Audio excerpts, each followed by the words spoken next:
Vous me captez? Oui. Germain, vous me captez? Nous vous entendons très bien, monsieur Germain Mbav Yav. Ok, merci, bonjour. Bienvenue. Bonjour. Merci beaucoup. Bonjour, bienvenue.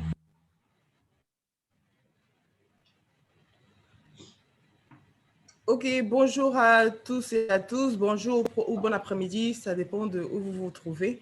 Je me nomme Sonia Piotier du secrétariat du Réseau des parlementaires africains pour l'évaluation du développement. Bienvenue à la semaine d'évaluation gLOCAL de 2021. Nous sommes très heureux de vous avoir parmi nous. Nous vous remercions d'avoir pris du temps pour participer à cet événement. Nous avons quelques informations avant de débuter cette table ronde. Premièrement, cette table ronde sera enregistrée. Par conséquent, vous pourrez la revoir sur le site de l'évaluation indépendante du développement de la Banque africaine de développement. Aussi, l'interprétation simultanée est disponible. Vous pouvez y accéder en cliquant sur l'icône en bas. Durant la discussion, s'il vous plaît, vous pouvez muter vos microphones afin que nous puissions entendre les différents panélistes. Pour la session des questions-réponses, vous pouvez écrire vos questions dans le chat ou dans l'onglet questions-réponses. Le thème de notre table ronde, c'est le rôle des parlementaires dans le relèvement de l'Afrique après la COVID-19. Nos 4 panélistes sont le sénateur Langton Chikukwa du Zimbabwe, la sénatrice Sylvia Kasanga de l'Uganda, l'honorable Rahhal El Makkaoui du Maroc et M. Germain Mbav Yav de la République Démocratique du Congo. Notre modératrice, c'est Josephine Watera et sans plus tarder, nous allons commencer. Josephine, you can begin with the event. Thank you very much. Thank you very much, Sonia, and thank you all our participants for taking interest in this webinar and this discussion as we get to the closing of the Global Evaluation Week 2021. And it's a great privilege that we are talking about this matter that has affected everybody. We are talking about the role of parliamentarians in Africa post-COVID-19 recovery. And we take note that this pandemic started in a way that no one saw. It came and it started slowly when it was in China. We were all reading on social media and we thought it will pass. But before we knew it, it was on our doorsteps, it was in our institutions, it was in our homes, and we had all been rendered, stay in one place, isolation, no interactions anymore with people we're familiar to. And we see this challenge is not going away even 1 year down the road. It is still an issue of current affairs. It is still an emergency. We are hearing of the second wave coming in. And we know that parliaments as institutions of legislation have this responsibility to ensure that we have relevant legislation in place to facilitate recovery and combating of this pandemic, ensuring that we have enough resources in place. A number of countries have taken initiatives. Senegal, for example, the National Assembly adopted laws to allow the president to take relevant measures, legal measures to combat and deal with COVID-19. We have other countries that had to close down because parliaments could not continue. They were getting affected, having members who are testing positive like Ghana. They had to close down. In Kenya, we have lost members. In South Africa, we have lost members. And much more has happened. And countries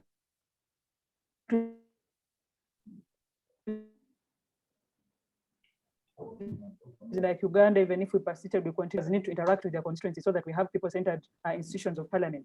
So this debate today is looking at how parliaments can contribute in this process of recovery. We are sharing experiences from all parts of Africa.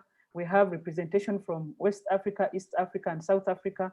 And on that note, I'll be presenting my panelists of the day, and I'm honored that I'm the one moderating this session. As introduced by Sonia, I'm Josephine Watera, and I head the Monitoring and Evaluation Division in the Parliament of Uganda.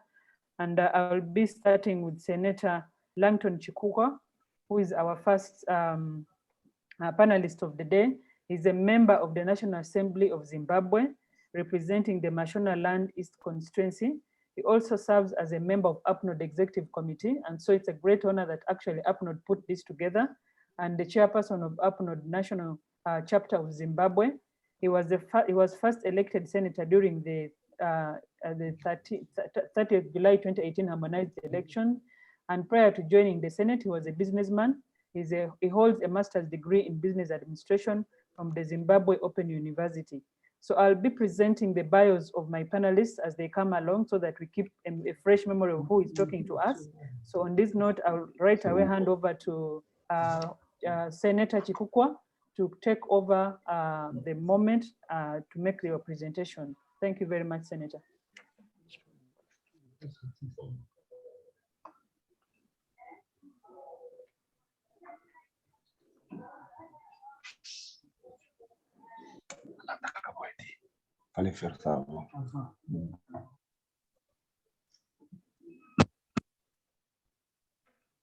The very onset,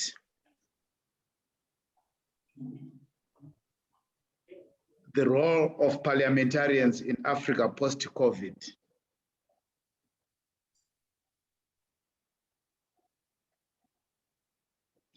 I'm just arranging my slides so that I start with the first one.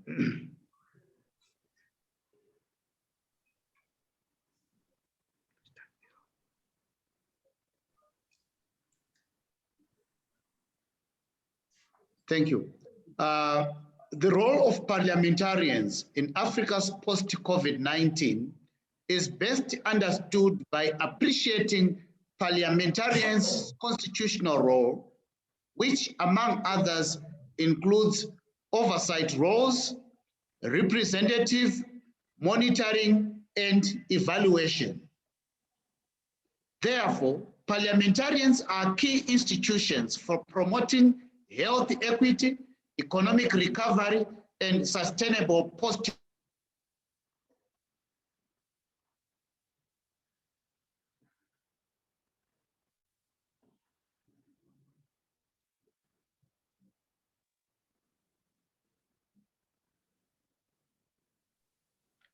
Senator Chikukwa.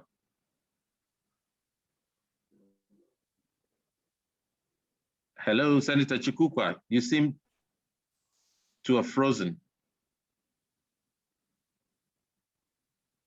Yeah, I see he's frozen.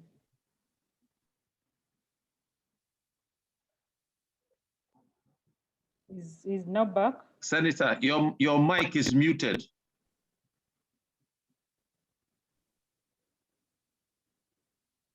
Your mic is muted.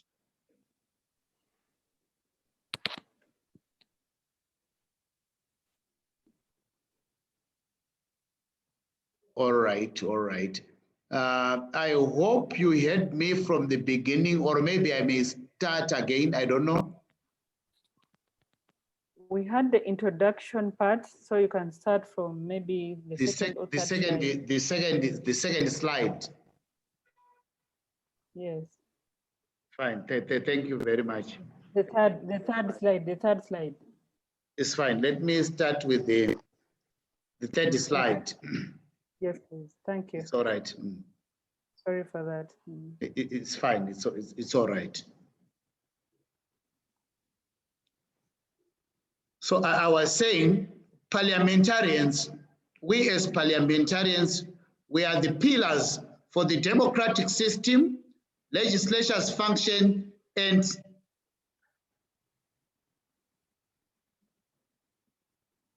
it's fine.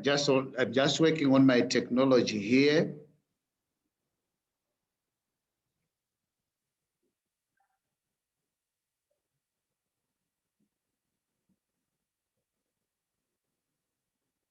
It's fine. I'm just working on my technology.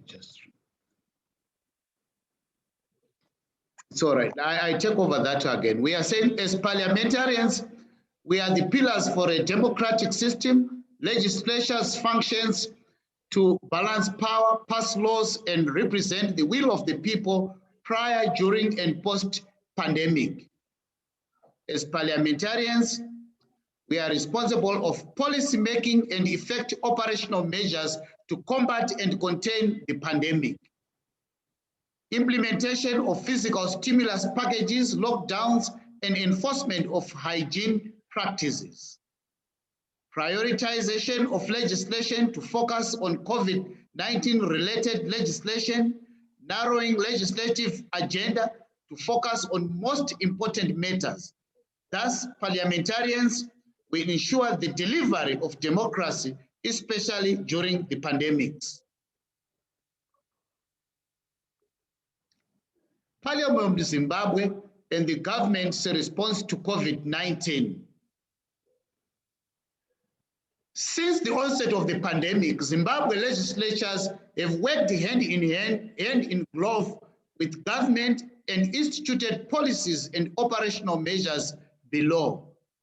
We have implemented lockdown conditions which have been effected, established isolation centers in all provinces, unveiling risk allowances and relief funds to support youth-led businesses. Food security-related programs like Pfumvudza have been implemented. Government provided financial assistance to vulnerable groups and families. Free and voluntary vaccination programs have been launched. We also have experienced challenges envisioned in the process of combating COVID-19. The pandemic affected almost every sector of the economy, dealing with the growing political opposition over the different concerns, high levels of corruption by some NGOs and other public office holders, resistance to vaccination due to fear of the unknown, various economic disparities, especially vulnerable groups. What steps should parliamentarians take to propel their economies? Should they cede authority to the executive as this is an emergency and just support via the oversight role? Our response to that, separation of power should be observed and maintained. Parliamentarians should not cede authority to the executive. We should initiate policies and enact legislation to revitalize our economies, influence and approve the redirection of resources to deal with the COVID-19, provide oversight over the use of resources, both from the fiscus and donations. How can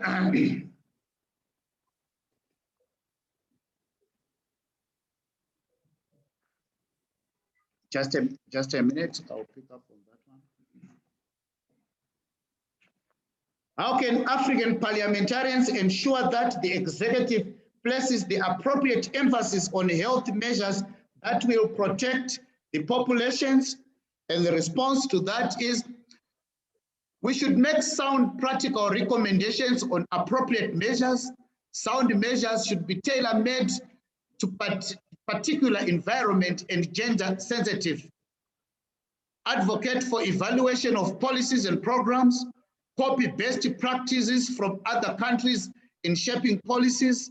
Ask the executive to inform the legislature on measures being implemented, success and challenges.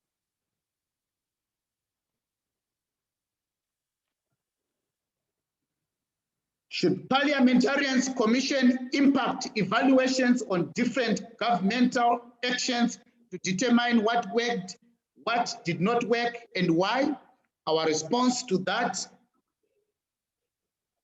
absolutely. We should authorize the impact evaluations.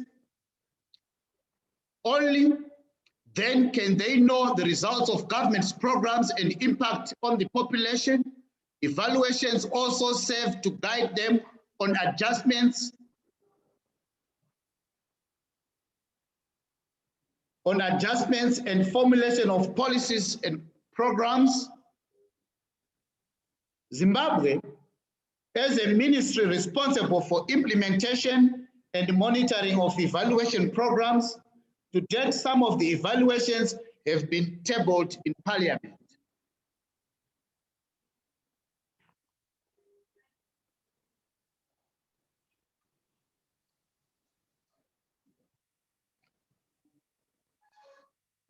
I move on to slide 9. Do you believe these plans would be more effective if designed with a regional or a continental focus? Our response to that is It's debatable because sometimes we need to universalize and contextualize. Regional and continental environments are different. They differ in terms of political, social, and economic setup. Interconnectedness as opposed to isolation is a natural reality.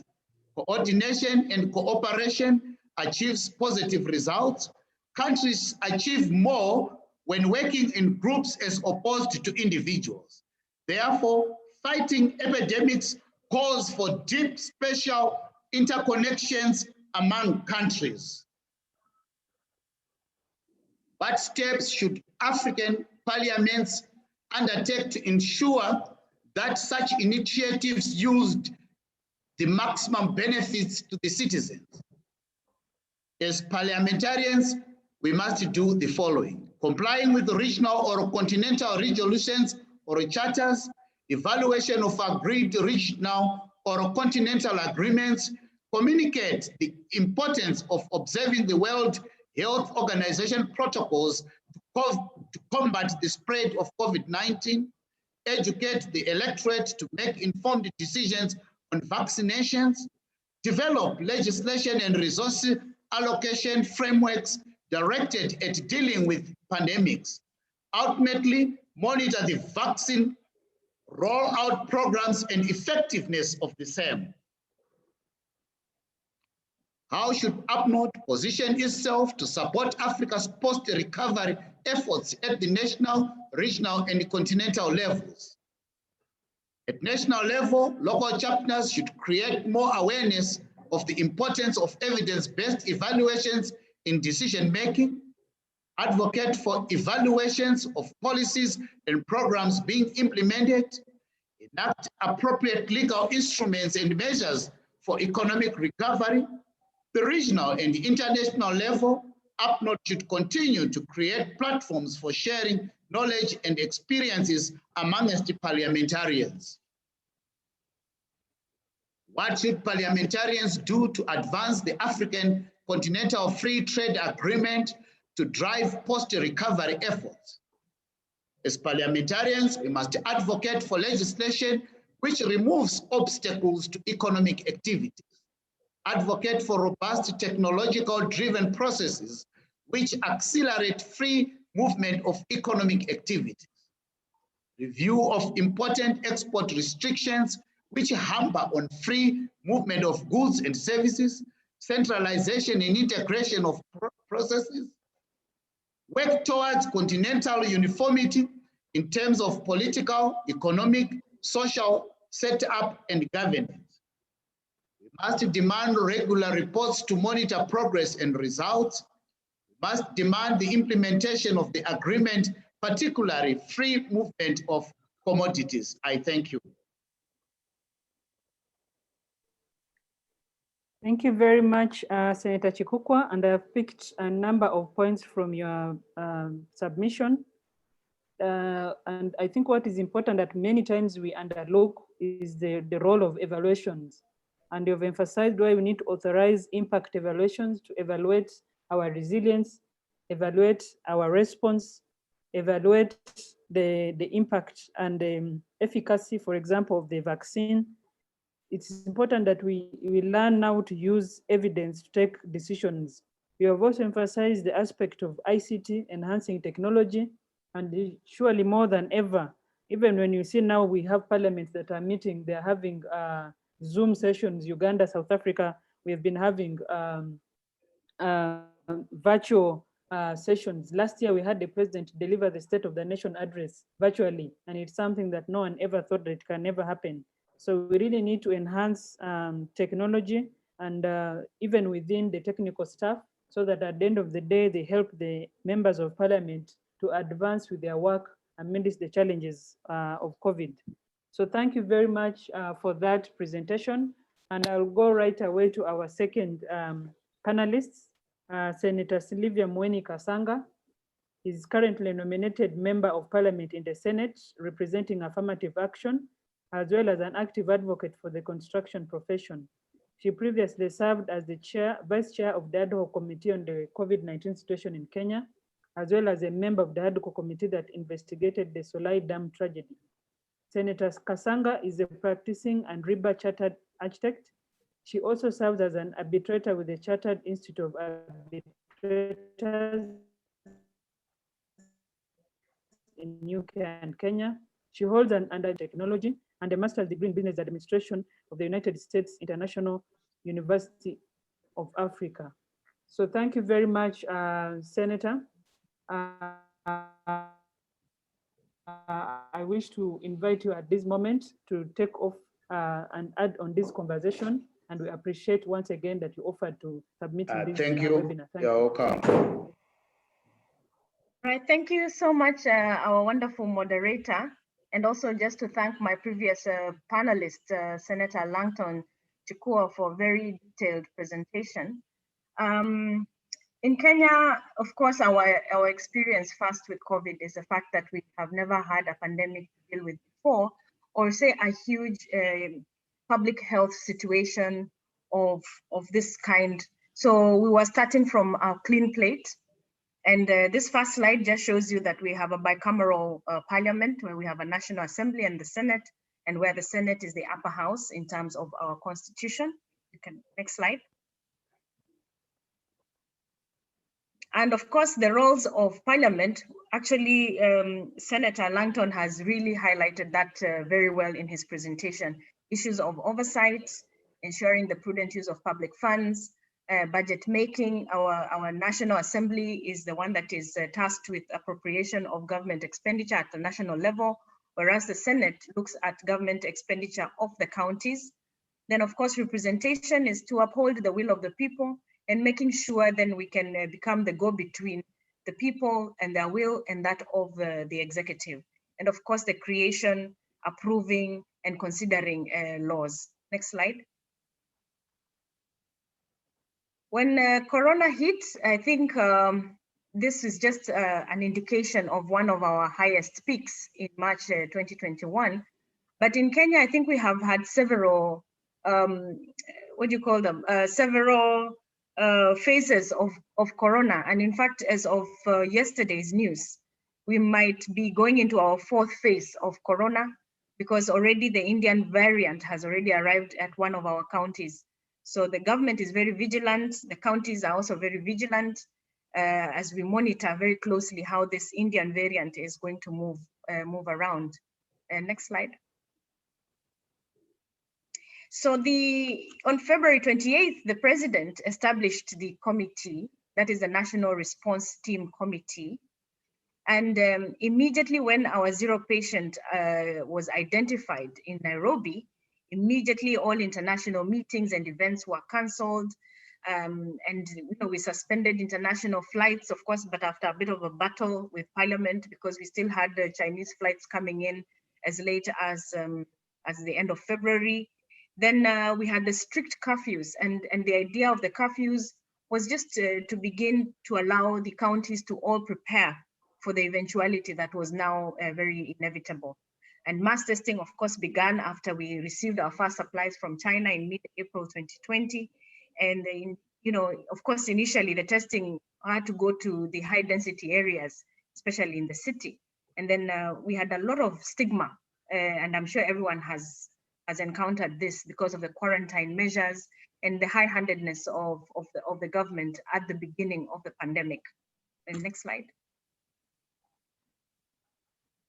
So then, of course, again, the mandatory wearing policy of masks was introduced as early as April 4th here in Kenya. And we had the hand washing stations that were implemented everywhere in the cities and in the counties, even in the rural markets. And of course, public transport was restricted to only 50% capacity. You can imagine the impact that this had on the sector. So other measures included, training of health workers, the 47 counties to identify and designate COVID hospitals and isolation centers. Then we had the implementation of the tax law to reduce on taxes and to help cushion businessmen and small and medium-sized enterprises. And the government rolled out financial support and aid to vulnerable groups of people. And next slide.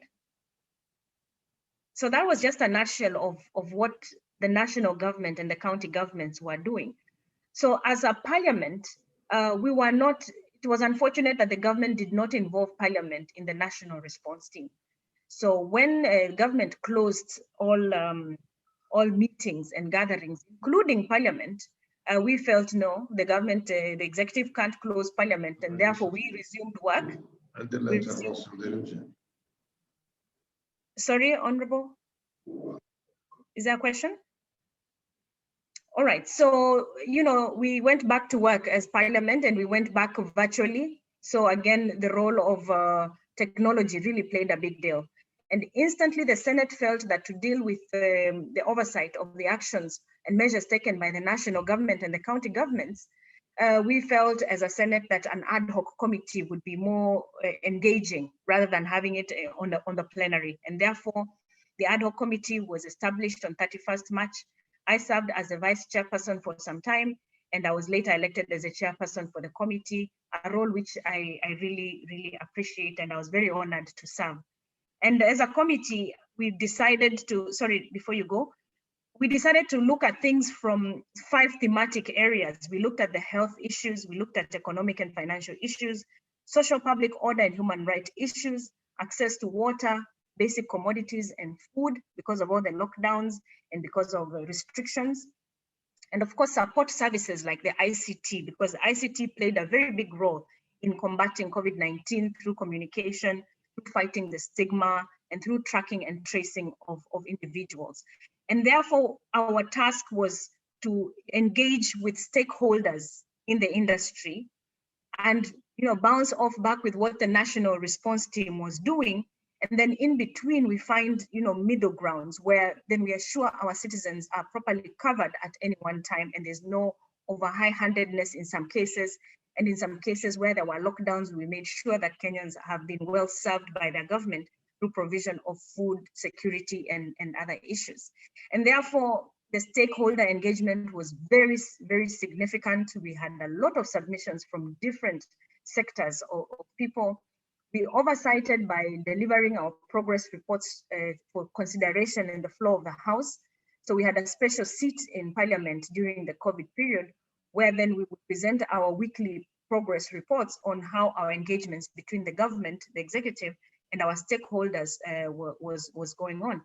And we held a lot of joint sittings with the health committee, for instance, because then a lot of, there was corruption. I mean, we made billionaires during COVID time, which was most unfortunate. And therefore, as part of our oversight role as Parliament was to, inquire into audit reports and procurement irregularities. And on the legislative front, because we had never dealt with an issue like this one, it was important for us to address for the future and for posterity, what then framework of policy and legislation would guide the country should there be any other future pandemic. And therefore we came up with a pandemic response and management bill in which we received further submissions from stakeholders and were able to publish this bill, and is now going through the motions of both the parliaments of the House. Our committee's mandate ended 1st November 2020, where we handed over every thematic area to the standing committees, because by then committees had already been fully activated through the use of technology, and they were able to take up back their mandate for oversight. Next slide. So therefore, we had a lot of learnings here as Parliament, and as you look towards the future, we cannot understate the role of Parliament when it comes to oversight of use of especially public money. So the issues of budget making, of how money is actually being used, must continue, and if at all anything, because of where we find our economies at this point in time, it means then we have to escalate our oversight on use of public funds. Therefore, we can guide the executive governments, or we can push the executive governments to prioritize projects, to prioritize the use of money so that it is directed towards the correct and what is really needful to uplift what we call the citizens of every country. The use of data and information, we found that we had to really look out for a lot of research work because we didn't have enough data and information. And this is something our parliaments really, really need. And this is something as we go forward post-COVID, is to make sure our parliaments are equipped with enough information and enough data, and it needs to come in real time. Therefore, it is usable and it's useful. And one of the things that we have been debating in Parliament is the fact that even as we oversight on the use of funds, you find that the reports that come from our Auditor General, they take so long to be done. So by the time they arrive onto the floor of the House for debate, for instance, this year is when we are debating the use of funds that was done last year by county governments. So it's like debating history, and we're saying we need to change this approach so that everything can be a bit more real time, and therefore it has real impact on the citizenry. The progress reports that we tabled have lots of recommendations. Again, it's important for parliaments to push that recommendations that are tabled in parliaments are actually affected by the executive. A lot of times when we are not careful and we are not watching, you will find that our reports will gather dust and really there will be no real impact to them, because that is how parliament actually works, through adoption of reports in which then the executive is supposed to pick them up and actualize what it is that parliaments were envisioning. And therefore, this is an area, I don't know if the other jurisdictions have this challenge, but we do have a serious challenge with that. So it's an area that parliaments really need, really need to push. Just next slide. The better collaboration between parliament and government. And this is because of service delivery. And we found this gap because the national response team from the executive did not involve their parliamentarians in any way, yet their parliamentarians are the first port of contact with their citizens, with the people they represent. And we thought this was a very big gap. And therefore, there are times when parliaments and governments have to collaborate, and especially at a time of a pandemic like this, and moving forward, then governments and parliaments need to identify those times when they must work together for the sake of their citizenry. And of course, I mentioned about research and data. And of course, what the previous presenter had also spoken of best practices, finding out the best practices when we are building our policies as we move forward and infuse them in our strategies would be very important. And of course, the use of experts, again, this was mentioned by the previous presenter. This is an interesting one, that parliamentarians should come up with effective ways of maintaining relationship with interest groups, citizens, and experts to access relevant information. As part of our work in the ad hoc committee, we relied very heavily on these interest groups and citizens to inform us on what the impact of the work of the national response team was going on. And this is very critical. And we have come to realize that these are the first port of contact for policy making and decision making. And therefore, these relationships must be maintained. They must be even enhanced, and we must find ways of making sure that these interest groups and citizens have a direct connection with their parliamentarians, and therefore to help inform policy making. Next slide. So thank you very much, and thank you for the opportunity to present. Indeed, it is quite a great honor. I'm very thankful. Thank you.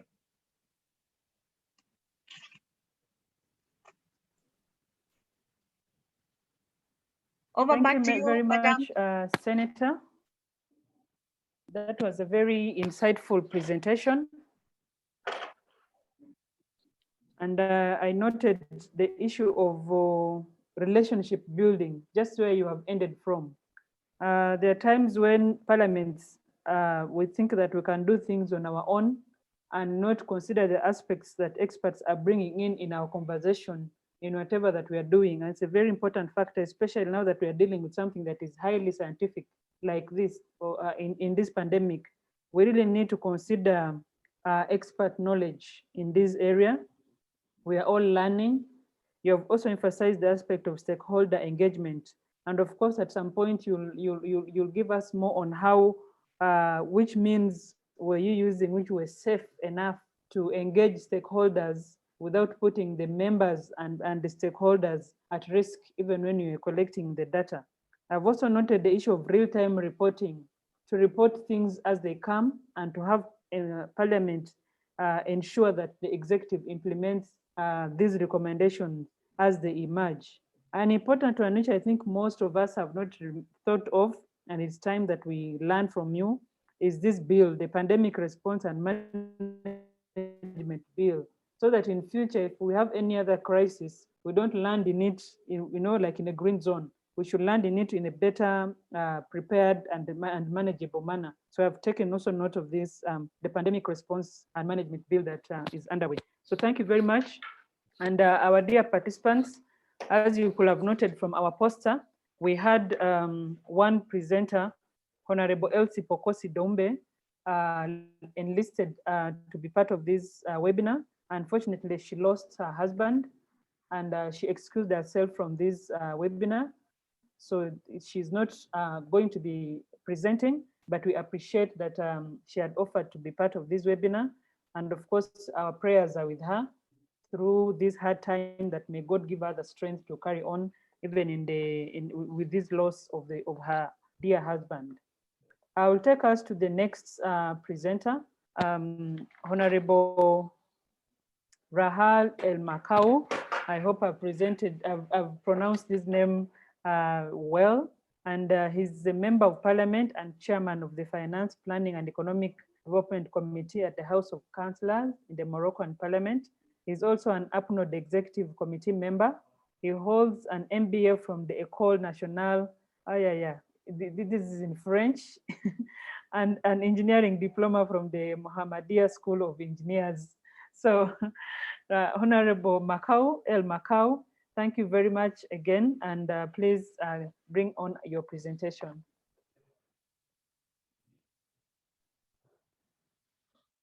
Merci, Madame la modératrice, et bonjour, honorables parlementaires et chers amis participants. Je suis très heureux d'être parmi vous aujourd'hui pour partager nos expériences concernant cette période difficile, malheureusement qui sévit encore, qui concerne la COVID-19 et ses répercussions sur l'économie, sur la société au niveau mondial, mais aussi particulièrement au niveau africain.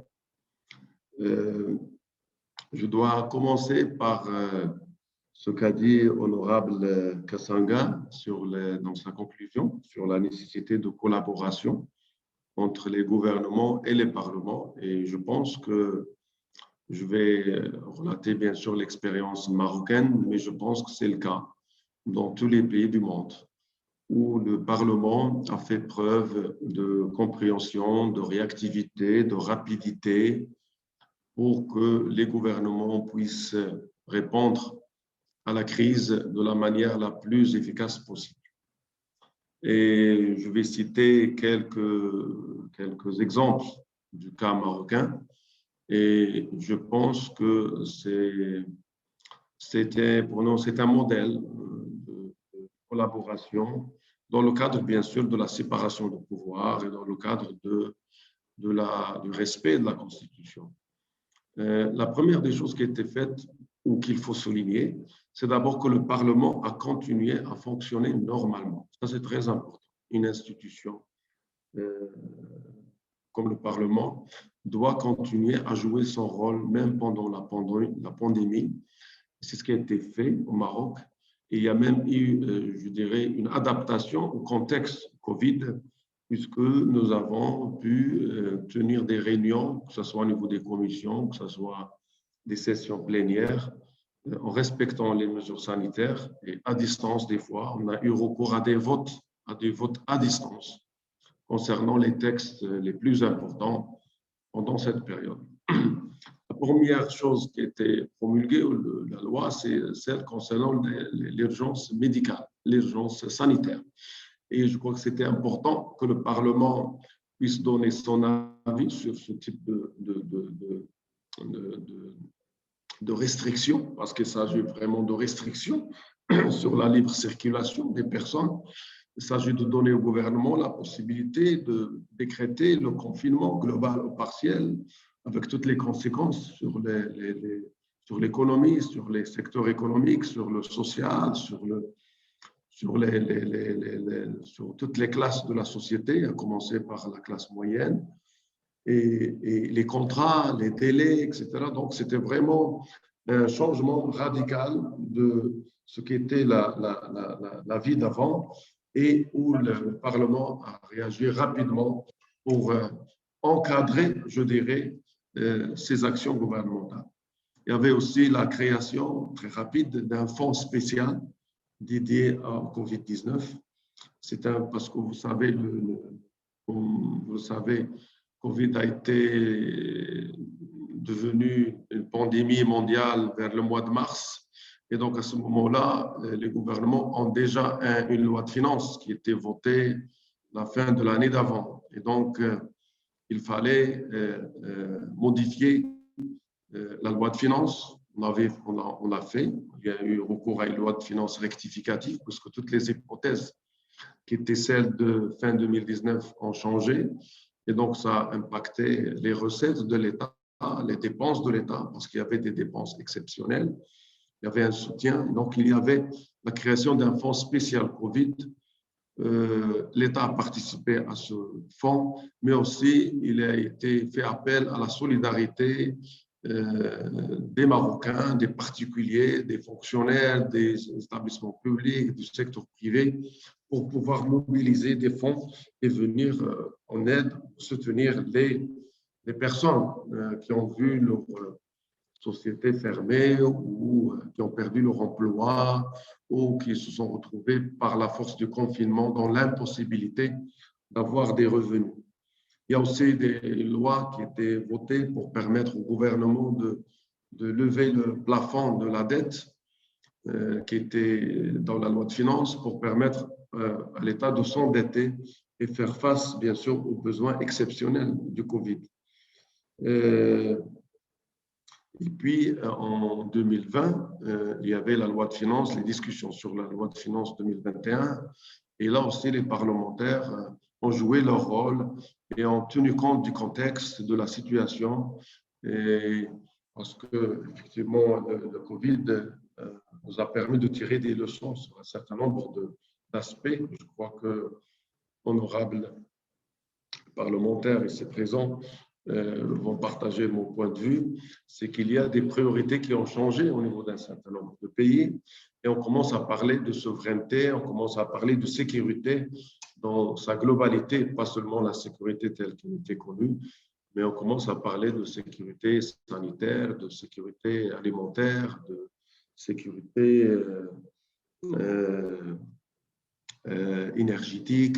Donc, toutes ces questions sont posées aujourd'hui par le fait du Covid, parce qu'on a vécu tous le manque de masques dans certains pays. Heureusement, chez nous, ça n'a pas été le cas, puisque l'industrie marocaine a pu rapidement réagir et produire. On a même exporté les masques à l'étranger. On a soutenu gratuitement aussi un certain nombre de pays africains en leur donnant des masques et bien sûr du matériel paramédical, mais les priorités donc ont changé par cette crise Covid et les parlements ont aussi été obligés de changer de registre, de changer de mode de fonctionnement en termes législatifs, en termes de contrôle du gouvernement, mais aussi en termes d'évaluation des politiques publiques. Donc, on commence à voir l'évaluation des politiques publiques sur la base des leçons tirées par Covid, en termes de création d'emplois, en termes de sécurité.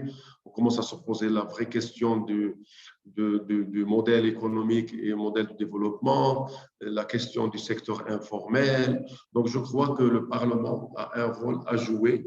Il a joué un rôle important durant la phase Covid, mais il a un rôle très important à jouer dans l'avenir par rapport à ces priorités qui sont devenues aujourd'hui apparentes. Donc, je crois que l'évaluation des politiques publiques dans l'avenir va se faire en tenant compte des leçons tirées par cette période.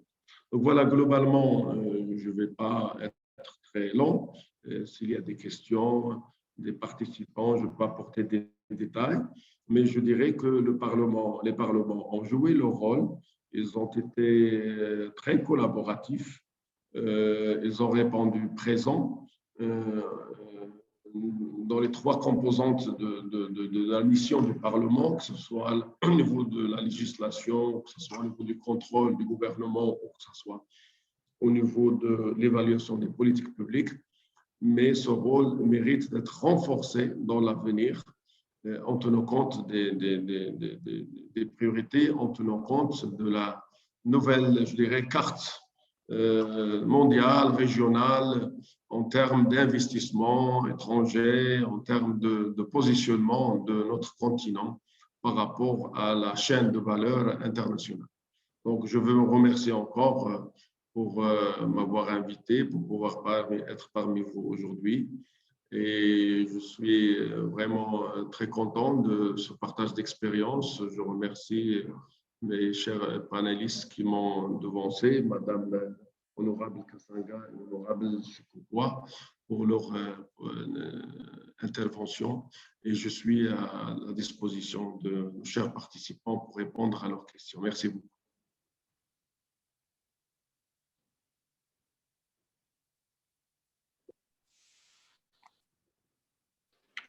Thank you very much, Honorable, for that presentation.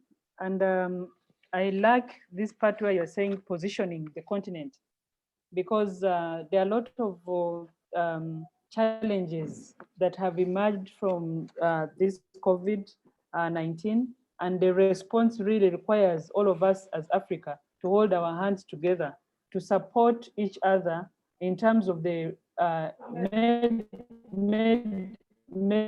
made in Africa, solutions.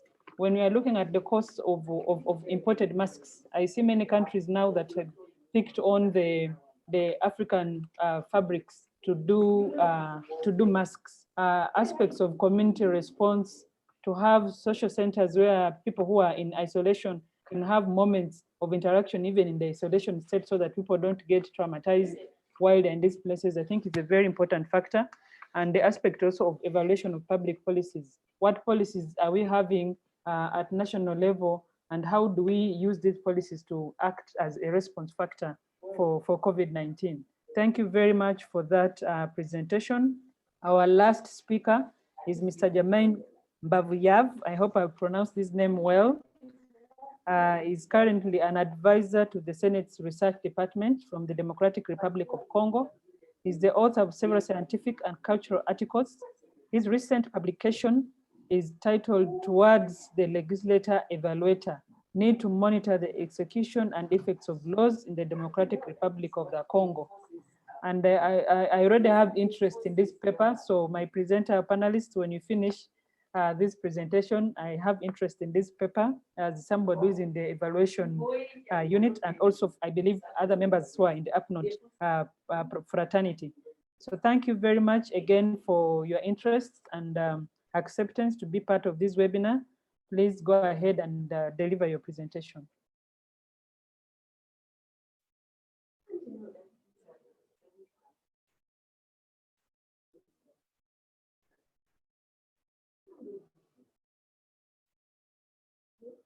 Sonia, is my panelist with me? Okay, thank you.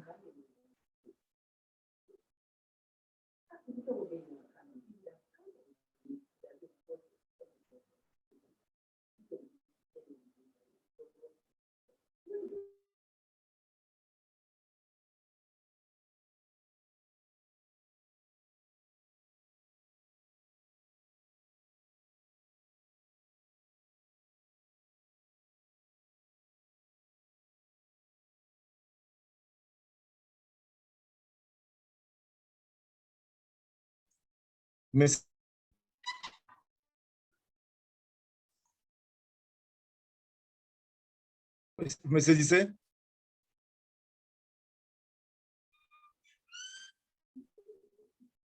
Ça peut aller? Yes, we can.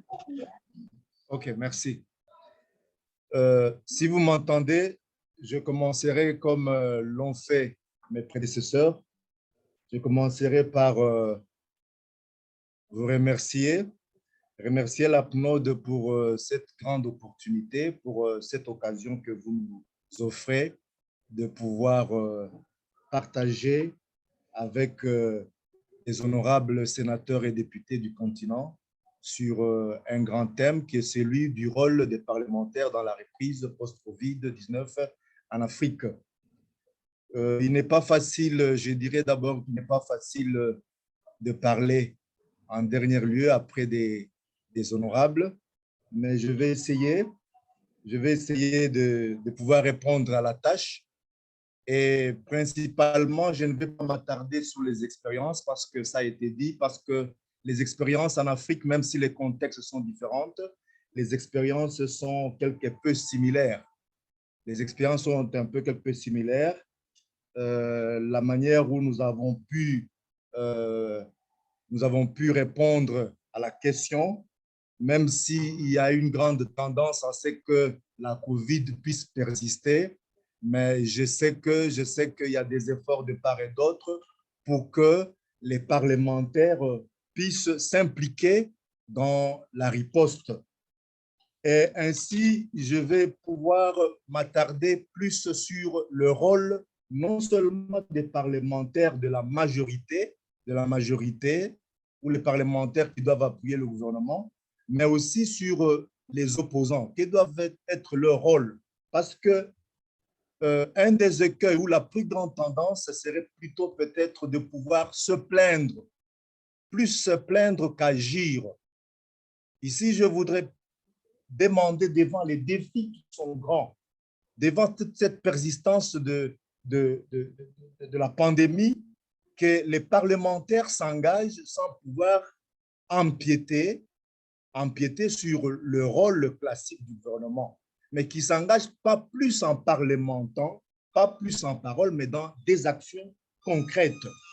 Alors, vous verrez que pendant ou après la COVID, certaines politiques publiques, certaines législations, certaines lignes budgétaires, dans beaucoup de pays, pas seulement en Afrique, ont tendance à s'évaporer, ont tendance à ne plus être concrètes, au point que elles deviennent symboliques pour ne pas dire illusoires. Si par exemple en 2019, en 2020, en 2021, il y a eu des lignes budgétaires qui ont été affectées dans tel ou tel domaine, la pandémie a affecté négativement sur ces lignes budgétaires. La pandémie a affecté, même pas indirectement, directement sur des politiques publiques, a affecté sur des plans, des programmes gouvernementaux, a affecté sur des ODD, au point même que ça impacte négativement sur les vécus quotidiens des citoyens. Alors, les citoyens n'attendent pas des parlementaires qui puissent se plaindre, n'attendent pas des parlementaires qui puissent parlementer. Ils attendent que les parlementaires, parce qu'ils sont les élus, parce qu'ils sont leur porte-parole, ils attendent des solutions. Alors, que doivent faire les parlementaires dans une telle situation? Que doivent faire les parlementaires dans cette persistance de la pandémie? Que doivent faire les parlementaires? Le pouvoir doit être vraiment responsable. Ils doivent éviter les murs de lamentation. Ils doivent agir. Alors, je commencerai par le rôle des parlementaires de l'opposition. Vous voyez, la tendance actuellement, c'est que la majorité, dans beaucoup de pays, la majorité comprend qu'avec l'État qui change, ce n'est pas seulement cet État police, mais un État propulsif, un État réflexif. La majorité a aussi tendance à donner un pouvoir, à donner une partie des responsabilités à l'opposition. Que l'opposition ne soit pas là pas seulement pour ravager, que l'opposition ne soit pas comme ces lions ravageurs qui radicalement s'opposent à tout. L'opposition peut amener aussi des solutions. L'opposition, les parlementaires de l'opposition doivent aussi agir, doivent jouer le rôle, pour citer un symbole, le rôle de gallinacé. Ces coqs qui réveillent, qui, en ce moment de populisme, en ce moment de réseaux sociaux, en ce moment de la démagogie, les parlementaires de l'opposition doivent réveiller, doivent éviter sans chercher les sensationnels, ils doivent éveiller le gouvernement sur des défis majeurs après la COVID. Ils doivent réveiller les gouvernements dans des défis, des réformes des politiques publiques, dans les réajustements budgétaires. Ça, c'est ce qui concerne les parlementaires de l'opposition. Mais quant à ce qui concerne les parlementaires de la majorité, loin d'être des laudateurs, des gens qui doivent être là comme des turiféraires du pouvoir, des gens qui doivent être comme c'est un grand fléau dans le continent, qui doivent pas être seulement là-bas, comme dans mon pays, on dit, j'espère que vous l'avez déjà suivi, les djalélos, c'est-à-dire être seulement en train de louanger le pouvoir, mais ils doivent accompagner le gouvernement, ils doivent jouer un rôle accompagnateur, ils doivent accompagner le gouvernement dans les réformes courageuses. Ils doivent élaborer des politiques publiques, des lois et des budgets qui répondent aux nouveaux défis pour que les citoyens puissent se retrouver. Ils doivent aider le gouvernement sur base des réflexions, des débats d'idées, des tables rondes pour arriver des universités, comme c'est le terme pour le moment, des universités d'été chez les Occidentaux, mais ici chez nous, je ne sais pas comment on peut appeler, des tables rondes où ils doivent vraiment avoir le temps de réfléchir sur des défis, sur des questions majeures après Covid.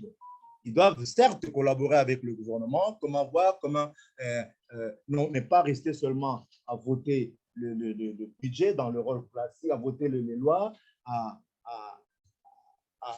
accepter le budget, mais ils doivent jouer un grand rôle. Et là, c'est que la main droite fait, c'est que il faut que la main gauche le sache, il faut que les parlementaires, c'est que le gouvernement fait, il faut que les parlementaires arrivent à le savoir.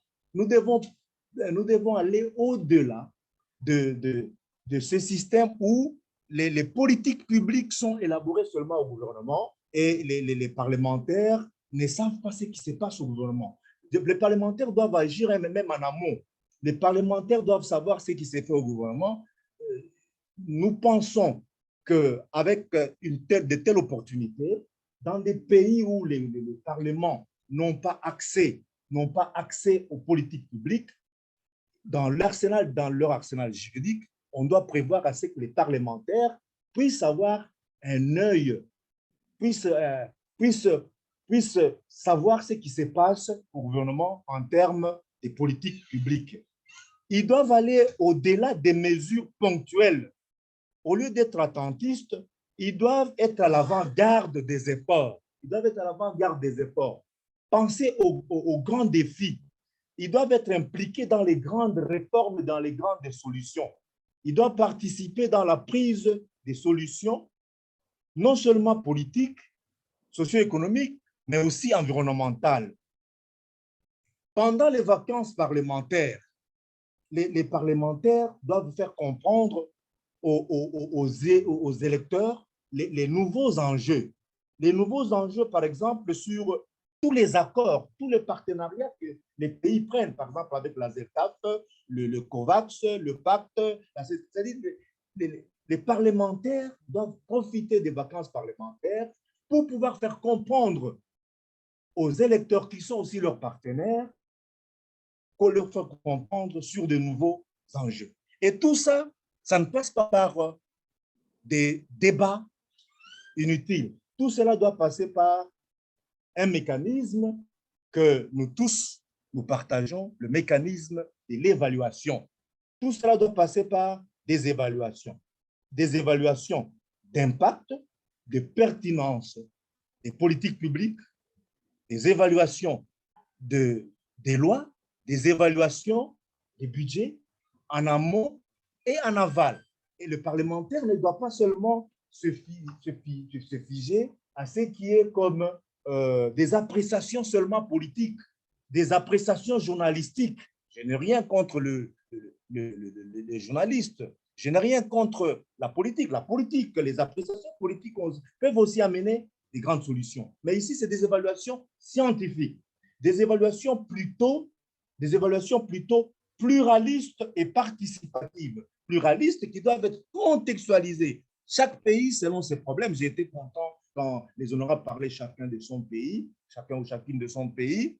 Par exemple au Kenya, par exemple au Maroc, j'ai été très content. C'est que c'est fait aussi chez nous. Mais c'est dit des évaluations qui doivent être contextualisées, pluralistes. Des évaluations participatives. vous conviendrez avec moi qu'au Parlement, il n'y a pas de spécialistes dans les parlements, il n'y a pas de spécialistes d'évaluation. Des évaluations doivent participer, c'est-à-dire qu'ils doivent faire associer les citoyens, les universitaires, les privés, les groupes thématiques qui sont des organisations de la société civile, chacun dans ce domaine, selon les commissions, en prévision de programmes, en prévision des politiques publiques, en prévision des problèmes qui se posent, en conformité avec des problèmes qui se posent, faire associer d'autres partenaires dans des évaluations scientifiques et des évaluations qui doivent respecter les standards, des évaluations qui doivent respecter les standards, des évaluations qui doivent porter sur des cahiers des charges, sur des termes de référence bien ficelés, sur des méthodes appropriées. Les universités doivent être là, les universités, les standards doivent nous aider. Et c'est là qu'on attend un grand appui significatif et l'accompagnement de l'APNODE. L'accompagnement de l'APNODE dans des pays où déjà il y a des sections de l'APNODE. Dans des pays où il n'y a pas de section de l'APNODE a un grand rôle de pouvoir accompagner les parlementaires dans ces grands défis. Dans ces grands défis qui doivent pouvoir faire montrer la valeur, la pertinence, l'importance de l'évaluation purement scientifique. Et ces évaluations purement scientifiques qui doivent porter sur des lois, qui doivent porter sur des politiques publiques, parce qu'on a toujours tendance généralement à confondre des évaluations nous amenées par les partenaires, des évaluations nous apportées par des partenaires. Merci, je vous remercie encore pour cette opportunité que vous m'avez donnée. Je remercie encore tous les panélistes et tous les membres de l'APNODE. Merci beaucoup.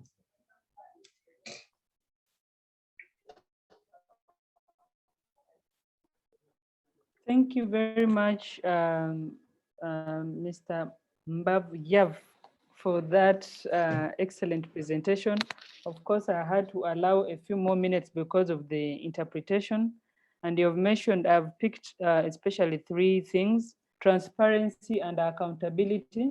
It's very important, and I've seen stories coming from Kenya about issues of accountability of COVID resources and their allocation. We had the same issues in Uganda. You have also emphasized that parliament should be solution-oriented. They should not be mourning when others are mourning. We should be the ones to provide solutions. And also you have emphasized the aspect of developing policies and laws that are responsive to people's needs, especially in this critical moment. So thank you very much once again for your submission. And we have 27 minutes left. Actually, I think they're 26 to the end of the program. So I'm going to allow us to use the 20 minutes with our participants to bring forth their questions, or even up to 18 minutes, so that we have only 2 minutes for the panelists.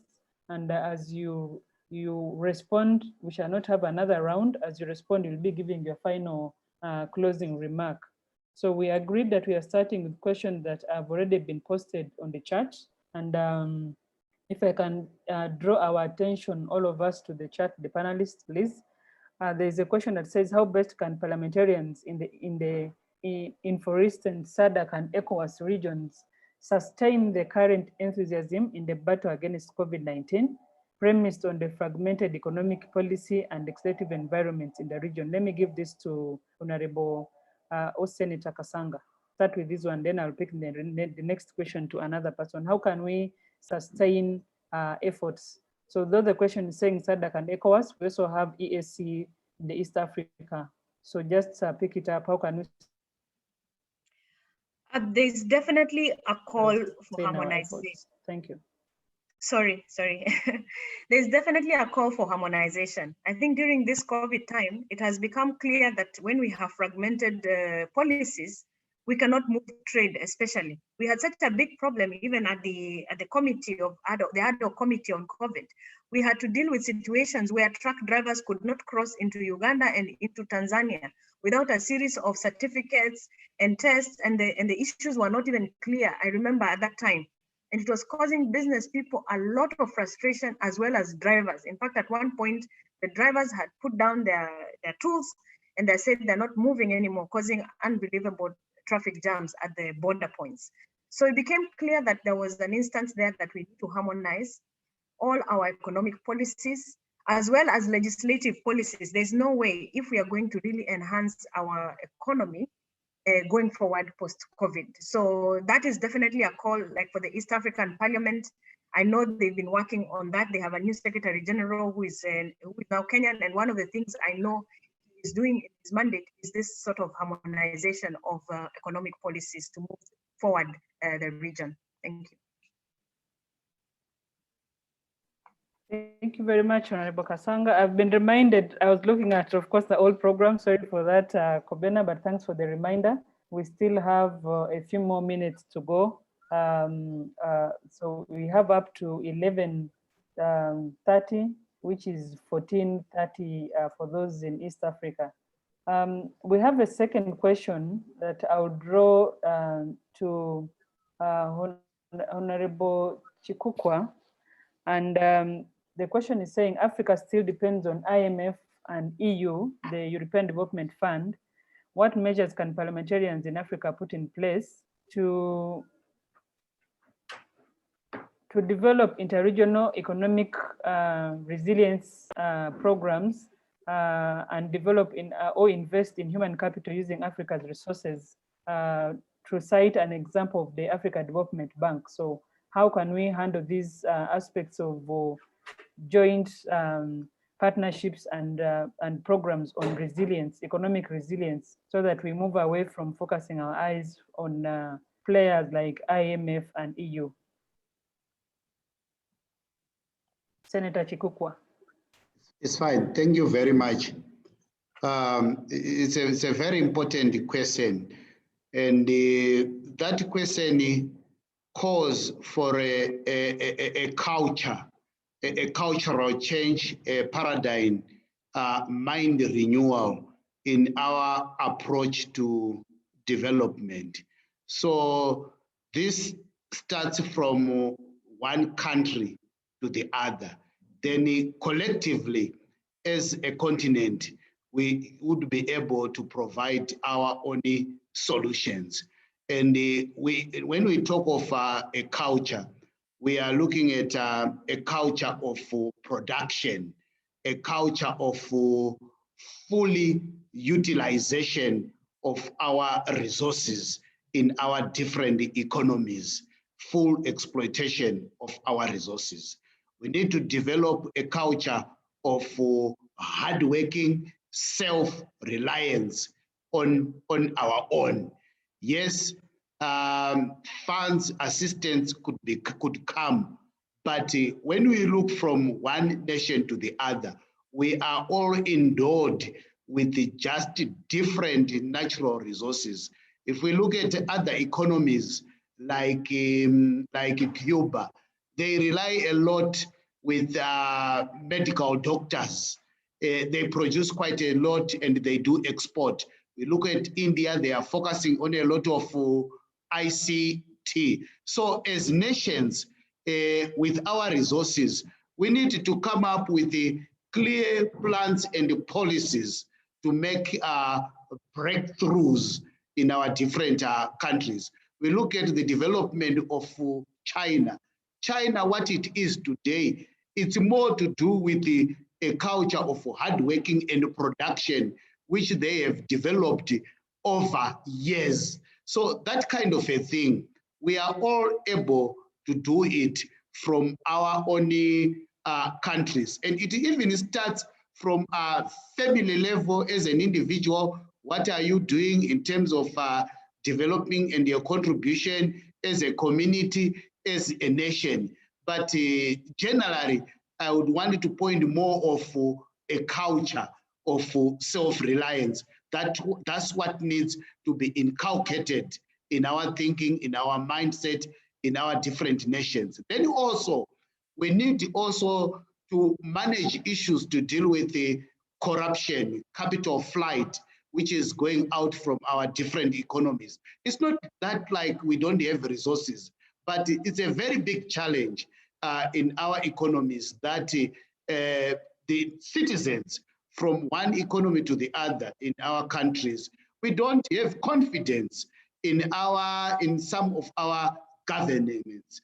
And as a result, we tend to take out our resources and invest in other countries outside Africa. So there is need for us in countries to develop that confidence, trust, manage corruption, so that we rely on our resources, we develop and we grow our economy. So it's more of a cultural thing which must be practiced, development of ideologies, ideologies of honest, ideologies of hardworking. And when we do that, of course, the legislations have to be there to control and to guide for development.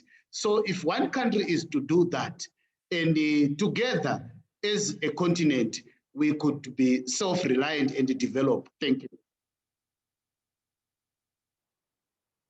Thank you very much. And also this question will also have been best answered by our Honorable El Makkaoui, because in his presentation, he talked about positioning Africa.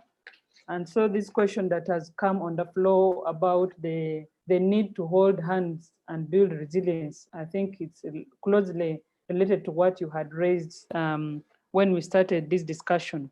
So the aspect of transparency and accountability, Honorable El Makkaoui, you mentioned this in your presentation, transparency and accountability. So we are facing a crisis where systems are not operating as usual. We have cut down of staff in many of these offices. We have information flow disrupted. How best can we really ensure transparency and accountability?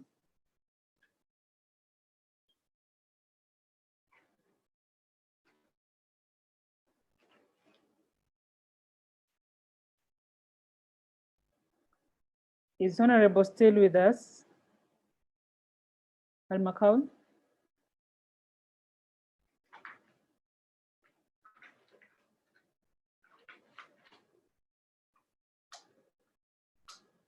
Okay, so I'll get back to the Honorable, but let's pick this from Germain, Mr. Germain Mbav Yav. You also mentioned an aspect of transparency and accountability because I picked from both of you.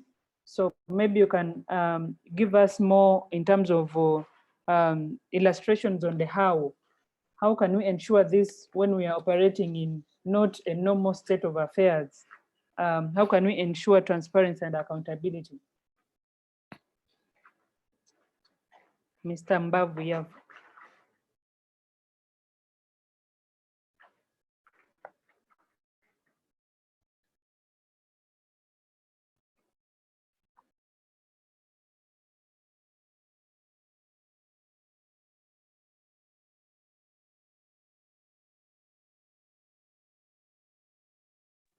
Is somebody handling translation? His Yes, mic please. is, Mr. Mbav Yav's mic is muted. Micro. Est-ce que vous me... Non, je vous capte. Vous me captez? Oui.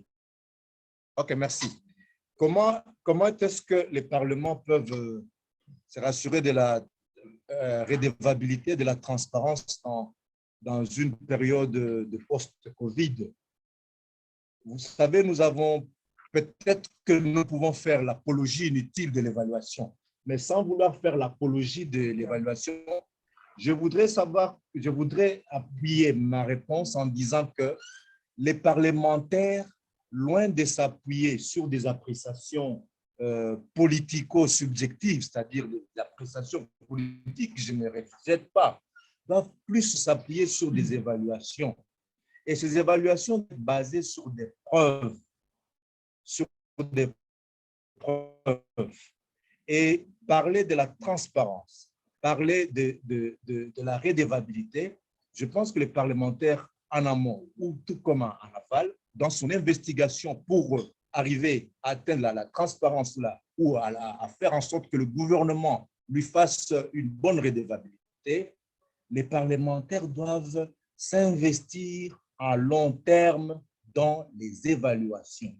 Les évaluations doivent aussi s'investir sur des éléments basés sur des preuves, loin des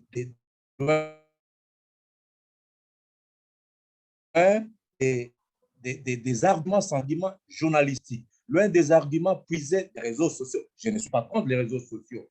Avec une évaluation sérieuse, aussi sérieuse que scientifique, je pense qu'on peut bien gagner en termes de transparence, même en période de post-Covid. On peut bien aussi bien gagner dans une action de redevabilité, dans la reddition des comptes, par exemple, dans l'évaluation du budget selon les lois. Pour l'Afrique francophone, tous sont optés pour la LOFIP, la loi sur la fonction, la loi sur les finances publiques, en mimant positivement ce qui s'est fait en France pour l'Afrique francophone, que je comprends bien, avec l'appui de la Banque mondiale, de la FMI. Les mécanismes sont faits de telle sorte qu'il n'y ait pas seulement des évaluations des contrôles juridictionnels, le contrôle administratif, mais le contrôle aussi parlementaire. Ce contrôle parlementaire, vous trouverez dans ces lois des outils sur base, par exemple, en termes de budget. Nous avons des organes attitrés qui peuvent aider le Parlement à avoir des éléments, par exemple la Cour des comptes dont nous a parlé un des parlementaires du Gabon la fois passée, le 2. Je pense qu'en nous appuyant sur des preuves, en nous appuyant sur l'expertise, en nous appuyant sur des rapports bien fouillés, bien fouillés sur des preuves, je pense que le Parlement peut jouer bien le rôle de contrôler la transparence et la redevabilité. Je ne sais pas si j'ai bien répondu à votre question.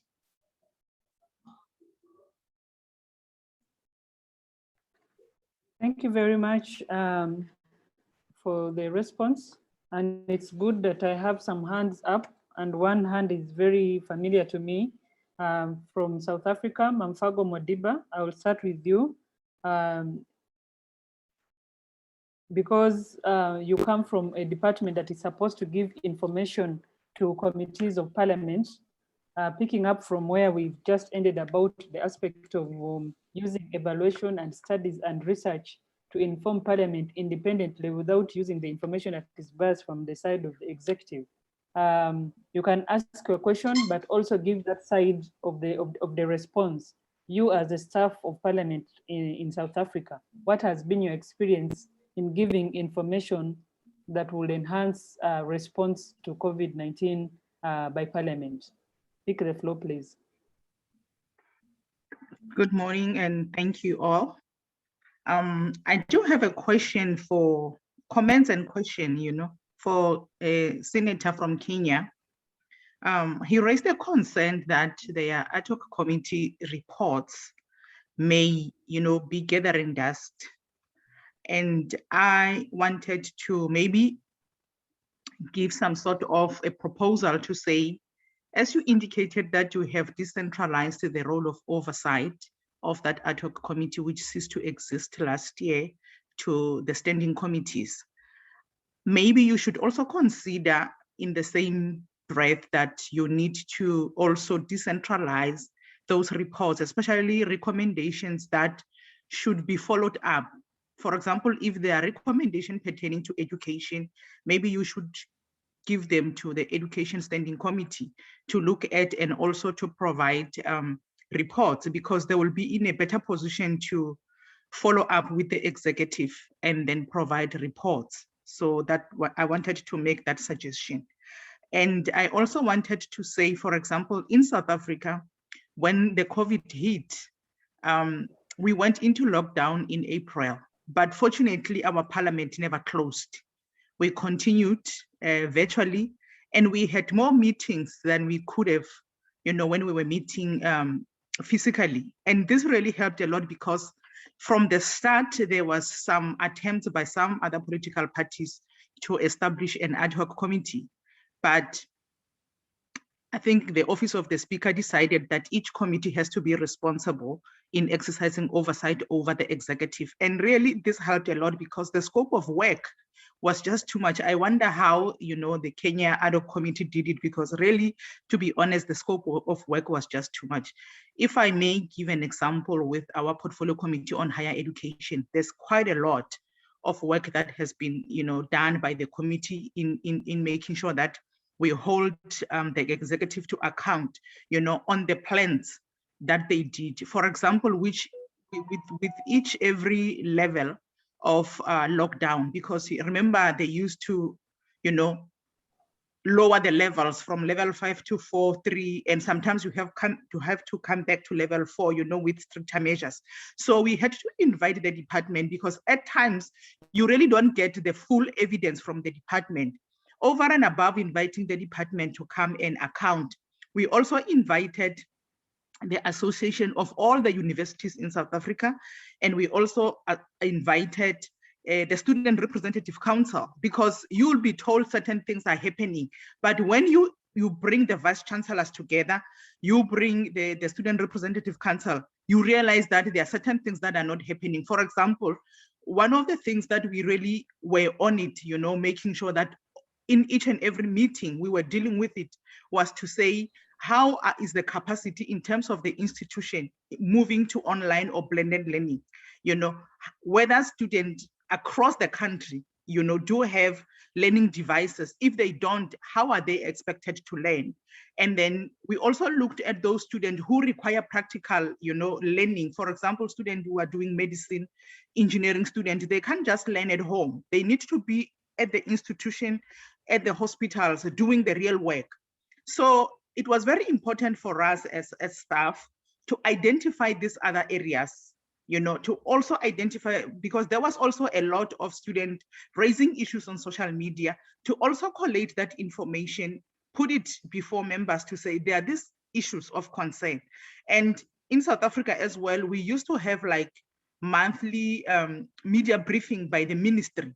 So we listen and we take each and every commitment that they are making there to say, this is what we're gonna do. And we say to the portfolio committee members to say, these are the issues that the minister has committed to the public that is going to happen.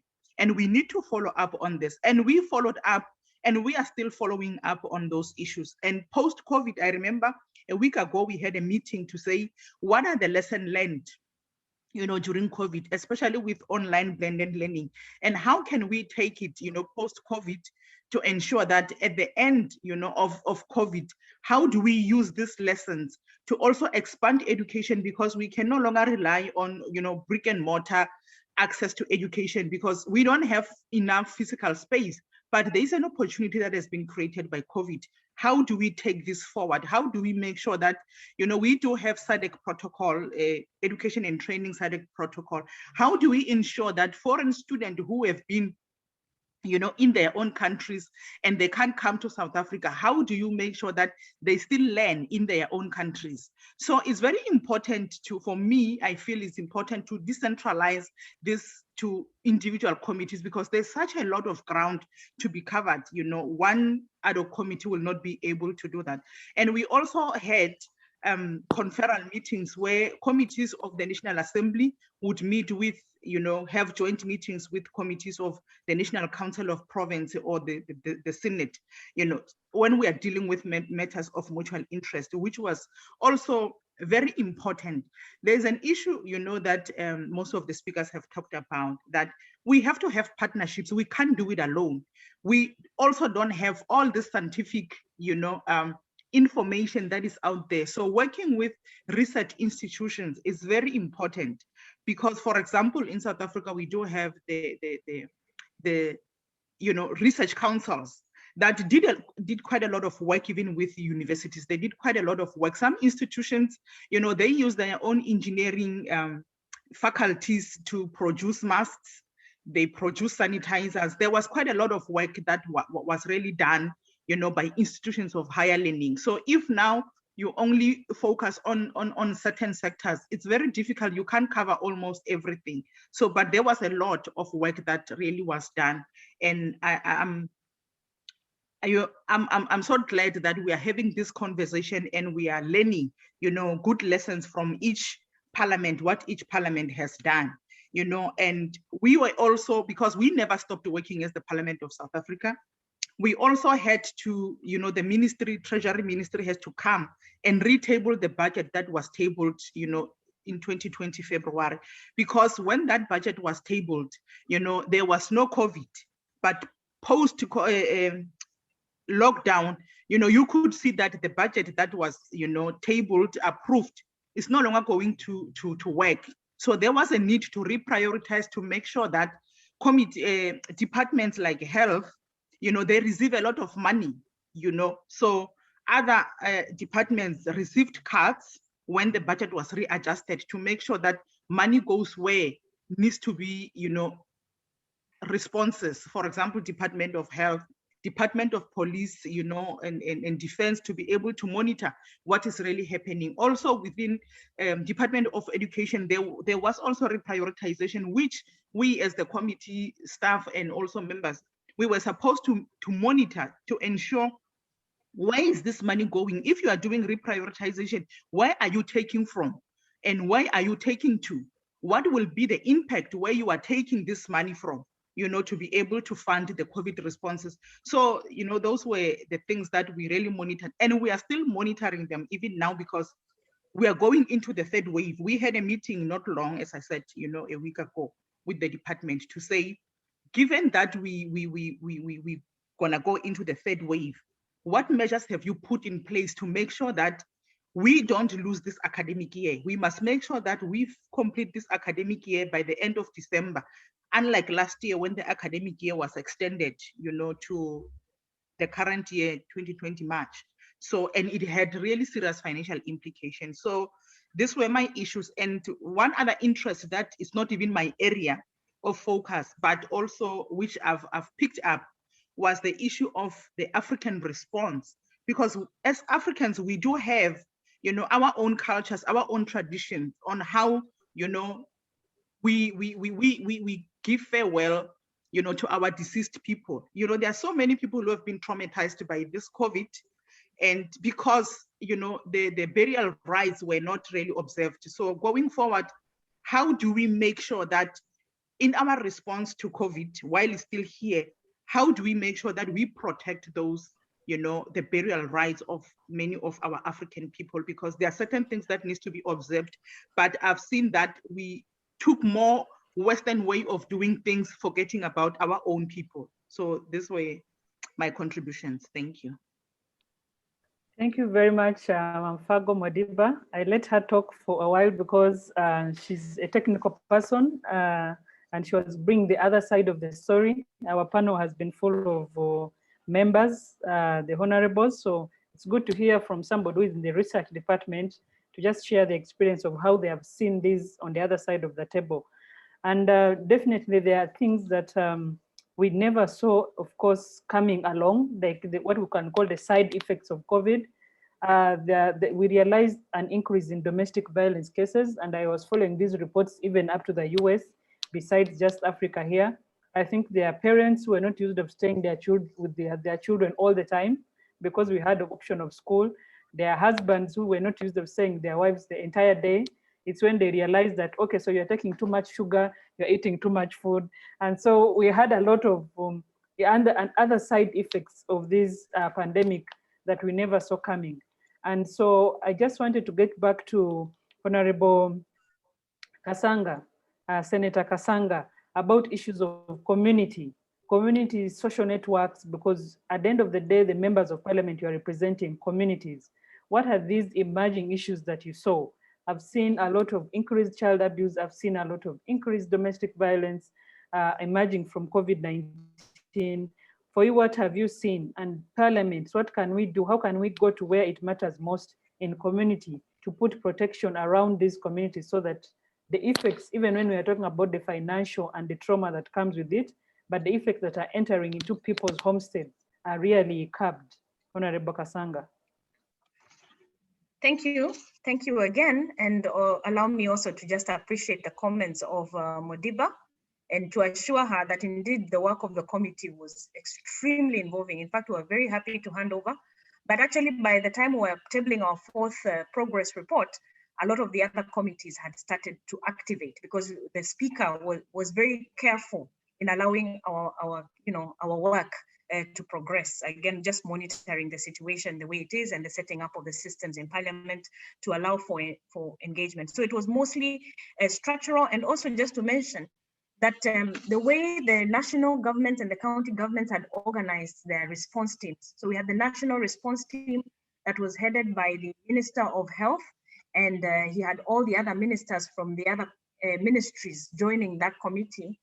And we had, at the county level, we had the county government, the county government response team that was chaired by both the county governor and again the county commissioner, who is aligned with the national government.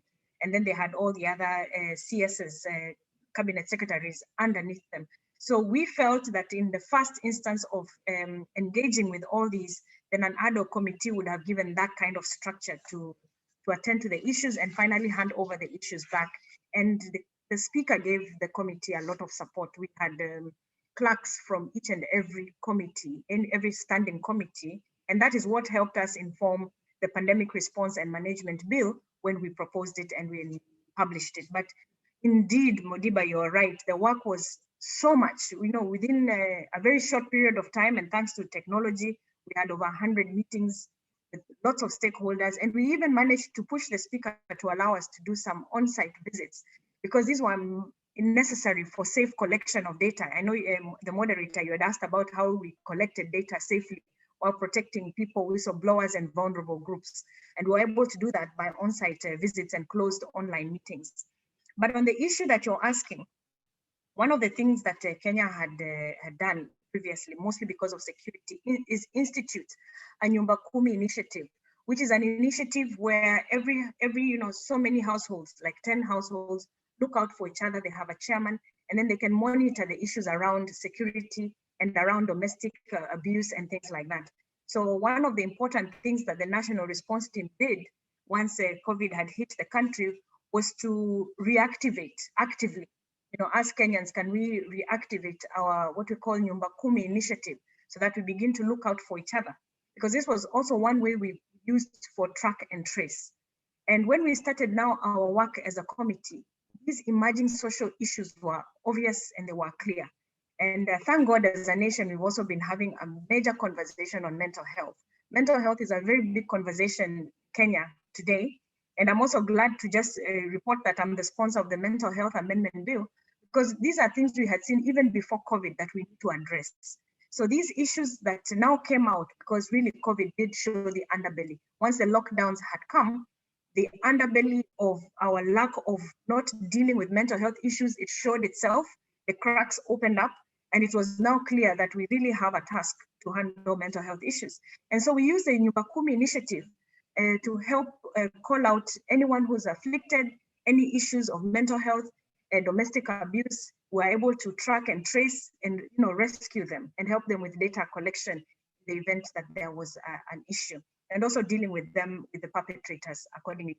But definitely that was a very big issue, and at least it has put the mental health now even at a higher focus for the government, and the government now has prioritized this even in terms of budgeting, that it is time now to have this conversation to fight the stigma and to move forward. So the social issues are definitely there, they are glaring, but I'm happy that the national conversation has really picked up on these issues. Thank you. Thank you very much, Senator. And I wish to pick up again on issues of partnerships. And I remember one of our challenges that we had when committees needed to do oversight visits, the Committee of Health needed to visit some island, and island transport is unique and even more expensive. And so they had to come to our department because we do resource mobilization. We are the ones who do resource mobilization for Parliament from development partners. And we got development partners to support specific interventions in terms of oversight, so that the members of Parliament could see if the interventions that were being communicated or presented at national level by the executive were actually getting down to the grassroots and especially to people who are most at risk, the people in the islands. Remember, unfortunately, I think also it happened maybe even on the side of Kenya. In the face of COVID, we also had increasing water levels at the lakeside. So most of the people in the islands were again being affected by floods besides COVID. So you're supposed to stay at home, you're supposed to isolate, but even in your home, water is coming for you because the water levels had gone up. So there was a lot that needed to be done by then. And because of this partnership that we had with the development partners, USAID, they came in quickly, supported the committee to go out and collect this information. And like Modiba has mentioned, that sometimes the aspect of having the committee formally tabled, report formally tabled in Parliament is sometimes challenging. So what we did was to look for those pockets of interventions, engage the Minister of Health directly where need was, so that they pick these outcomes and findings from the committee field visits right away, even without going through the formal systems, because here we are dealing with an emergency. I wanted to know if I still have Honorable El Makkaoui with me online. I see him on the side of the panelists because I needed him to pick up a response on issues of magnifying again on the aspects of partnership. So I've given one example, but we know that we're entering into another wave, and we are having fatigue in that there are members and countries that had already supported us in the first wave, struggling to cover up for their people. Now here we are, Africa, we are again facing the second wave. How can we strategize? What lessons can we pick from the first wave to enable us prepare for this wave, the second, and in other countries, the third wave that is facing Africa at the moment? Do I still have Honorable El Makkaoui with me? Honorable?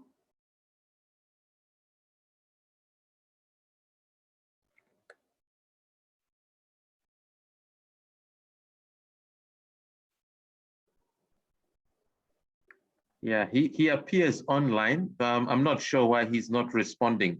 Maybe he's just having some connection issue or something. Okay. So let's handle the question back to Mr. Germain Mbav Yav. We are talking about how do we prepare for what is coming. We've had a scenario, a difficult scenario for a whole year, and we thought we are coping, we thought we have moved on, but we see statistics going up. How do we prepare in terms of partnerships, in terms of new innovations, creativity, ideas? How can we prepare the members of parliament? What should members of parliament start pushing for now as we are facing this other wave that is coming up? Mr. Mbav Yav, please.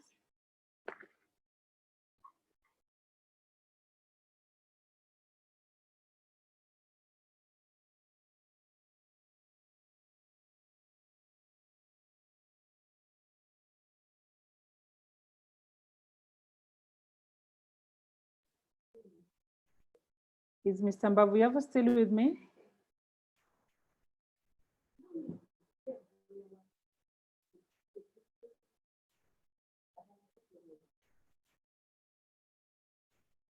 Other attendees, please take note that our chat is still open. We have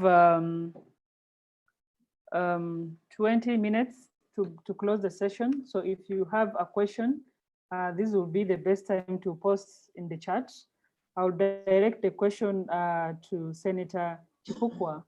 How do we prepare Josephine, for this next? Yes, please. Josephine, sorry. Monsieur Mbav Yav, il est disponible. It's fine. Thank you very much. I think firstly and foremost, we would want to acknowledge and appreciate the different developmental partners who have supported us so far since the pandemic. And going forward as individual countries, I think we now need to look at our priorities and start channeling our resources in regards to priorities. For we are all aware that health comes first and foremost in terms of life. So I think there's need for parliamentarians to work hand in hand with the executive and relook at their budgets and expenditure in different sectors. so that when the pandemic is to come again, yes, the aid can come in from our different development partners, but also our resources are very critical in preparation with what could come again. And my emphasis is more on re-looking into our resources and make plans around that. The other area we also need to emphasize and highlight is the issue of transparency and accountability to whichever resources which could come in. Already we have had the challenges of other resources we have since received in terms of abuse, misuse, corruption around those resources. So even if the pandemic is to come in again, we need to make sure that our laws, our programs, our policies are quite in place to mitigate against the challenges of abuse. Thank you. Thank you very much, Senator Chikukwa. You've emphasized the issue of reprioritizing our development, reprioritizing our budget, building systems, strong, resilient systems around our health sectors. And really, this is important. We know that most of the money that had been allocated in the first phase for most of the countries were towards really allowances of keeping some of these medical workers in the field on the front line.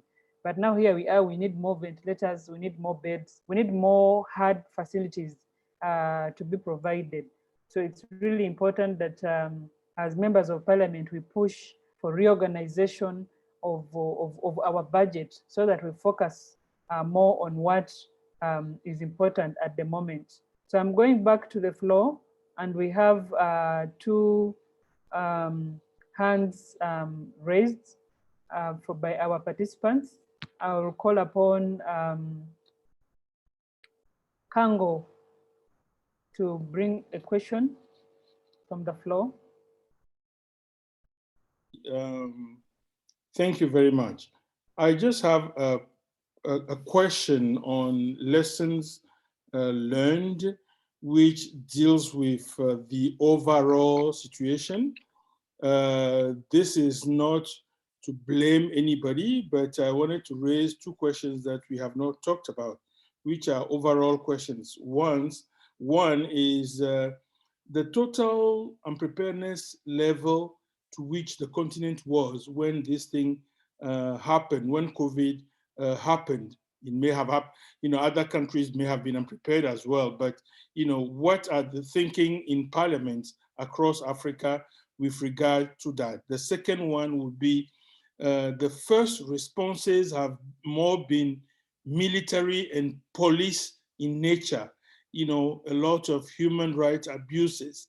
What are parliaments thinking about those two issues? Thank you for the opportunity. Can I direct this question to Honorable Kasanga, Senator? Yeah, thank you. Thank you for that question. I can say from the Kenya experience, we as parliament, we took the government to task because we felt a sense of not enough preparedness, considering we had been watching the West battling with COVID by the time it arrived to our shores. So we had this battle as parliament, tasking the government why they seemed a bit unprepared when the first COVID patient was announced in the country, and there was a sense of panic and there was a sense of uncertainty on how to move around things. But within, I think, 3 or 4 weeks of the first patient, then we started seeing a stabilization of the issues. And by then the ad hoc committee had been formed. So we were having very close engagements with the national response team to see how they were actually rolling out their decisions on how to handle COVID. And, because they had their subcommittees, I'm sure a lot of the other jurisdictions had their national response team that was flanked by subcommittees of stakeholders or key stakeholders like doctors and economists and others, then we're able now to begin to see a stabilization on the management of the issues as they were moving on with their work. The second level we had a very big challenge with is our county governments, because whereas the lockdowns that were instituted immediately when the first COVID patient came, the lockdowns were supposed to serve the county governments to prepare their healthcare facilities to be able to cater for the COVID when it spreads into the counties once the lockdowns had been lifted. So the idea was a 60 or 100-day lockdown for county governments to prepare. And we still had instances that when the first major lockdown was eased and lifted, we still found counties that were not prepared even after they had been enabled by way of budget. Because the issues of budgets, of course, came and budgets were moved around to allow for money to be sent to the counties so that they can increase their capacities in their health facilities. And because of corruption and lack of oversight at the county government level, we found that some counties were indeed not prepared, and these ones we called out as we did as part of our oversight. But generally, you can see the preparedness level was not where it should have been, considering we were watching the spread happening in Europe. And even though we might not be as capacitated as other nations that have larger economies than we do, we also have our own local solutions, which we needed to have really upscaled and taken advantage of, especially our rural lifestyle. We should have taken full advantage of that to prepare ourselves within our capacity and within our means. So that would be my answer for that. And for the military approach and the reactionary approach, this is the reason why as a committee of parliament, we felt the need for a pandemic management and response bill, because there's no framework to manage these situations. And so what would happen is the government will wake up, the president will call for a cessation of movement, and you see a closure of business and curfews. And these are instances that can only be done when a nation is in a state of emergency, which was not the situation at this point in time. And therefore, we felt that there was definitely need for a legislative framework so that governments can know how to handle these situations. This was actually the reason why we went for the response team, because of the way the government was responding to these things, which was raising a lot of social issues. Rightfully said from the person who asked the question, we were dealing with the Interior Ministry in our country, asking them why is there such high-handedness in enforcing curfew, to the point where we had loss of life. And this was an issue, of course, we escalated quite significantly. And also the fact that the government had to regularize some of these policies of cessation of movement, closure of business, and the curfews. They had to regularize them after the fact. And that is why we said in the response, the pandemic response and management bill, that then we need this framework to be set in place so that should there be, and touch wood, a future pandemic, then the government will not be reacting. There will be actually a framework. And these are some of the best practices we picked from our research from some other jurisdictions that have methods of dealing with such emergencies whenever they come, as well as management of contracts. I'm sure if you did experience this, we had a very serious issue with tenants and landlords. When people are no longer working because of closure of business, their landlords will kick them out when they can't pay rent. And that lack of humanness was happening because of enforcement of contracts. So again, this was the management part of the bill, a framework in which tenants and landlords, employers and employees can sort of coexist at a time of a pandemic. These were some of the issues we were dealing with in the bill for future, is including things like insurance, what insurance can cover and what it cannot cover. Very big debate went on about this, and tax relief measures. There was no legislative framework for some of the measures that were required to cushion Kenyans. And therefore we said, let there be a framework and even let there be a fund. Kenya should now start a fund of sorts that at any one time, there's some money sitting somewhere, for such eventualities to either cushion Kenyans or to help the country with sourcing of say medical equipment and, vaccines. Like right now we are really struggling with vaccines and things like that. So this was the reason why we did the pandemic response and management bill, to cater for these eventualities that are not yet there in any form of policy or legislative framework. So thank you. Thank you very much, Senator. And I have somebody who gave me a comment on the side and said that senator is on point. So thank you for being on point. I've noted the issue of contingency fund. Our Public Finance Management Act requires us to have what we call a contingency fund. And definitely, I think it should be for such eventualities. But I think for many years, even after putting this in place, we had not operationalized that fund. So these are lessons. So now that we have the pandemic with us here, I think many times we have laws that we bypass their mode of implementation. So now we have lessons to learn now that we have the pandemic with us. I've noted that we have Mr. Mbav Yav's hand up, and so I wish to start with him. And as you make your submission, since we are wrapping up, we have like 10 minutes to go. You also give your closing remarks. So I don't know which question you have picked, but at least you'll follow this discussion. You'll make your last remarks, and then I'll pick Modiba and then have Honorable El Makkaoui also giving his last remarks. So let's hear from Mr. Mbav Yav first.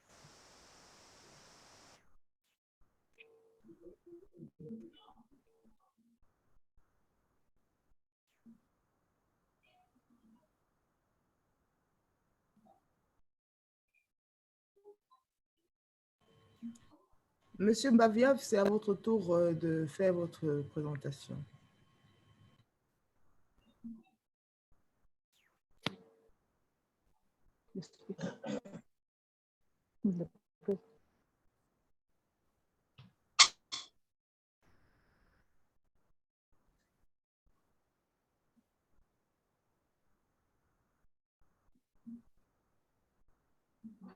Is he connecting, or can I go to the Honorable?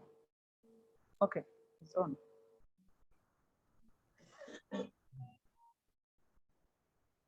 Oui, vous m'entendez? Oui, nous vous entendons, monsieur. Vous m'entendez? Oui, nous vous entendons. OK. Je suis très ému pour ces expériences très enrichissantes de part et d'autre. Je ne vais pas m'attarder plus sur la première vague à laquelle plusieurs de nos pays se sont précipités en mettant en place des mesures trop militaires ou policières, comme l'a dit un des intervenants. Mais je pense que ces mesures ont quand même aidé le continent à être dans la situation où nous sommes.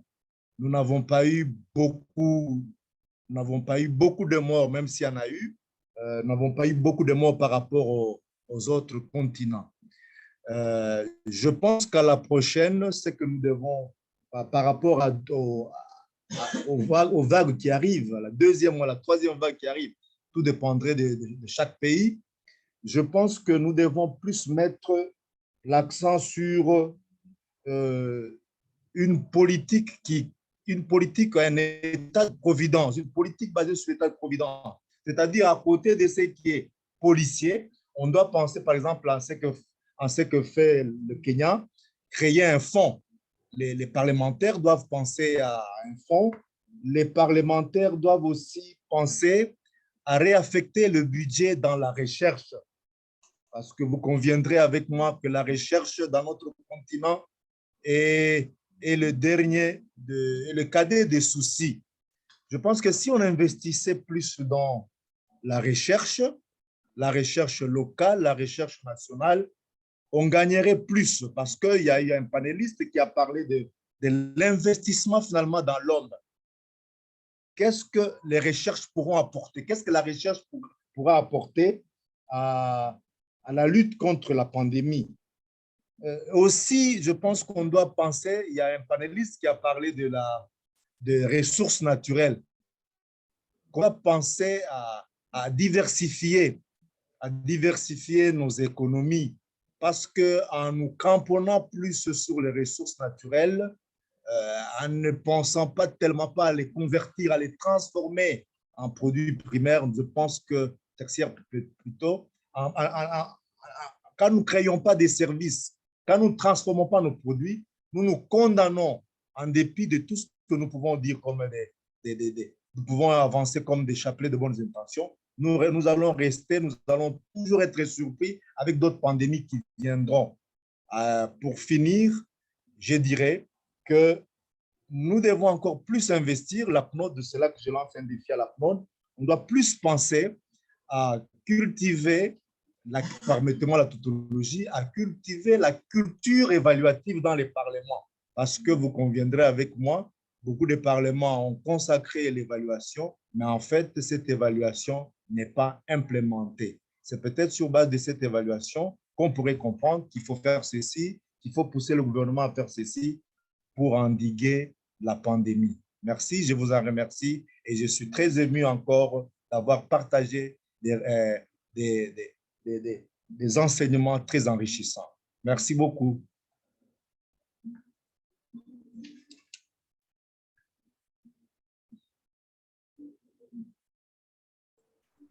Thank you very much, Mr. Mbav Yav. And I don't know if Honorable El Makkaoui is in. I just have 2 minutes for you.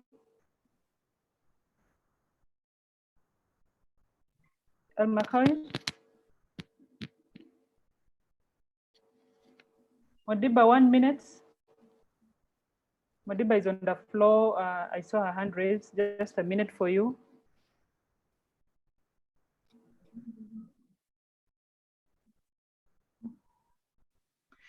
Thank you, Josephine. Mine is just a smaller one.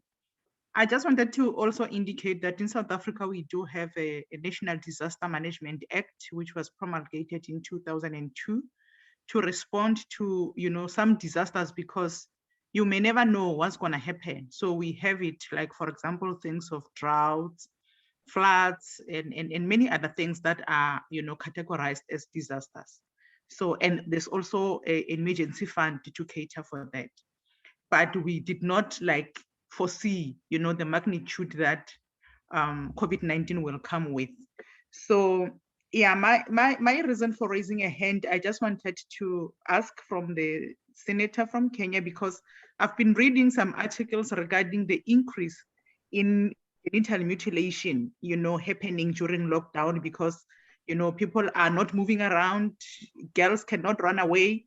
So there's been quite a lot of increase. I'm not sure whether the newspapers I'm reading are correct. And if so, what has the Parliament of Kenya done about it? Thank you. Honorable, pick this up and as you give your last remark. Okay, I didn't hear the last part of her question. Could you just repeat it for me? The female genital mutilation cases are on the increase in Kenya because families are locked in one place. Girls can't escape when such practices are being brought. What is happening and what is Parliament doing? There's actually a law against the female genital mutilation. There's actually a law against it. It's against the law. And whenever these people are found, they are definitely caught and rounded up. But the increase in the practice is also still shocking us because, there are those who feel very strongly that it's a cultural practice and that government has no business legislating against cultural practices. And apparently some of them feel discriminated against, that they cannot practice their own, cultural beliefs and those practices. So it is a challenge, but it is against the law and the government is actually dealing with it. But the cases are shockingly on the rise at a time when we would have not imagined. But I think these people have just taken advantage of the fact that people are not moving around as freely so that they can continue with these practices. But definitely something is being done about it. Let me take this opportunity to thank the conveners of this platform for inviting me. It's indeed a very big honor to be able to share our country's experience and to hear from the others, and definitely a lot to take home with, and I've taken a lot of notes so that I can go back and share back with our parliaments on what we have learned. Thank you very much for this opportunity. Thank you very much, Senator. Senator Chikukwa, just a minute also. Wrap up, last words. It's fine. Thank you very much. I would want to express my appreciation to our colleague presenters. our moderator, Josephine, Senator Kasanga, Honorable Makkaoui, Mr. Germain, and all participants who have contributed to this noble cause. Going forward, my message is that let's coordinate, collaborate, and integrate from our government, our executive, our community leaders, our academia, all of us. Let's work together hand in hand. No one must be spared, our youth, our women, to fight this cause. Thank you. Thank you very much. And I will close at this point because I thought at one moment that I had too much time. Now I'm no longer having any time. Just a remark from somebody called Grace Igweta. Thank you, Senator Kasanga. As a Kenyan in the diaspora, I'm following keenly, and thanks for articulating the issues. Leaders need to pick up, given the lessons we have learned. Evidence can play a key role in giving you and your fellow leaders tools to fight for the rights of the people you represent. And this is the best kind of closure. So we've emphasized collaboration, networking, building of knowledge in terms of evidence, and partnership as much as possible, and ensuring that no one is being left behind even as we address issues of COVID. Thank you very much, all our dear panelists, honorable members, and the APNODE for putting together this webinar, making it a point to be part of the Global Evaluation Week 2021. I fully appreciate being your moderator. And at this point, we can shut down from this point and let's keep the conversation going. Let's keep learning from each other. I believe we can still share contacts and communication online even after this. Just thank you very much. I'll hand over to Sonia maybe for a minute, or Kobena, and we can shut down. Thank you very much, Josephine. We really appreciate it. We were really glued to our computers and listening to all the experience from all the different countries. I really want to say thank you to all our participants. Thank you also to our interpreters because they have done a very, very, very good job.